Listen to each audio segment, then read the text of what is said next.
Ọlọ́run jù wọ́n lọ. Mo fẹ́ fọkùnrin là á. Ọlọ́run jù wọ́n lọ. Kí ó máa bọ̀ àjùlọ Jésù. Wá tí mo gbọ́.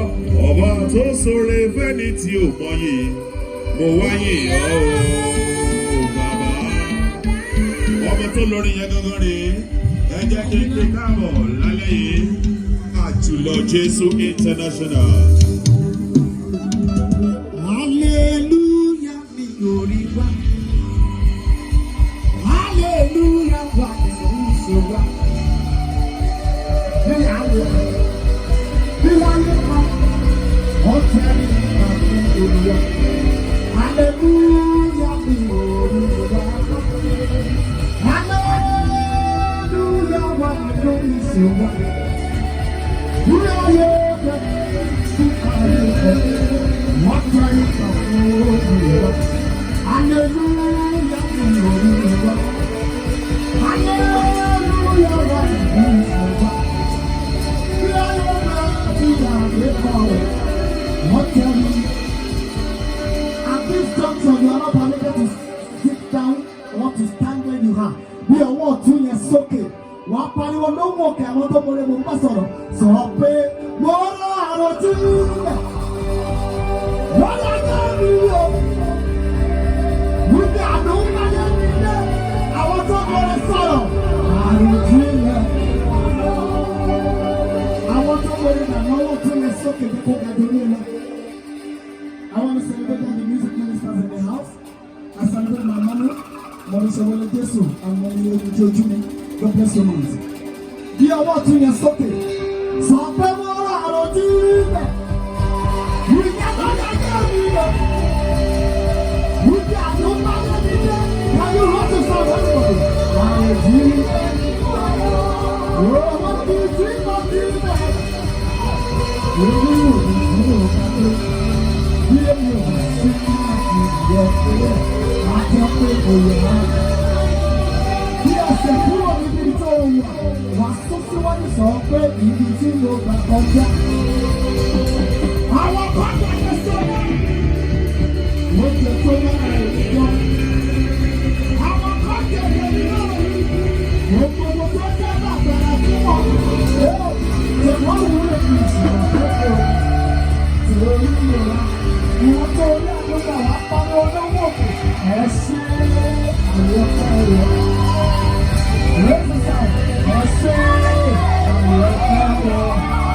Ẹ ṣe olóore. Ẹ ṣe àwọn ọ̀pá ẹ̀rọ. Ẹ ṣe bàbá ẹ ṣe ẹkú ìtọ́jú. Jésù ẹ ṣe ẹkú ìtọ́jú.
Just. This is the last one. You've got time and seasons in your hand. Jehovah, you call the light out of darkness. You will never leave your hand. For you are chosen to come. You know that sometimes you are God. You are God. Come on, everybody. There's no place for argument. Jesus. You are God, oh One more time. Can you raise it up? You are God. Oh, you are God. There's no place.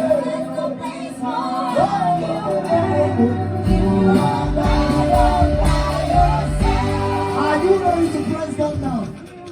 Wherever you are, I make sure whatever you open not to go for the second only your the something.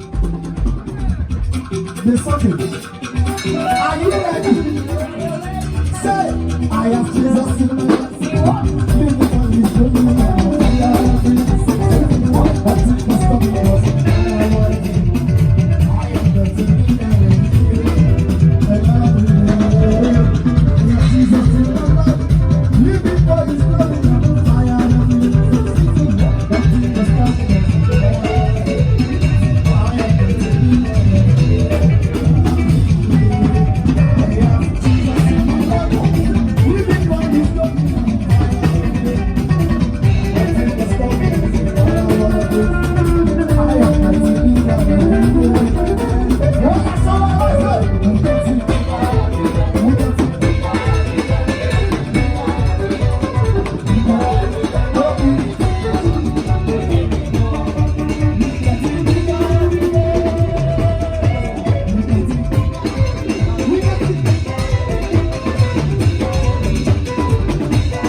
Say,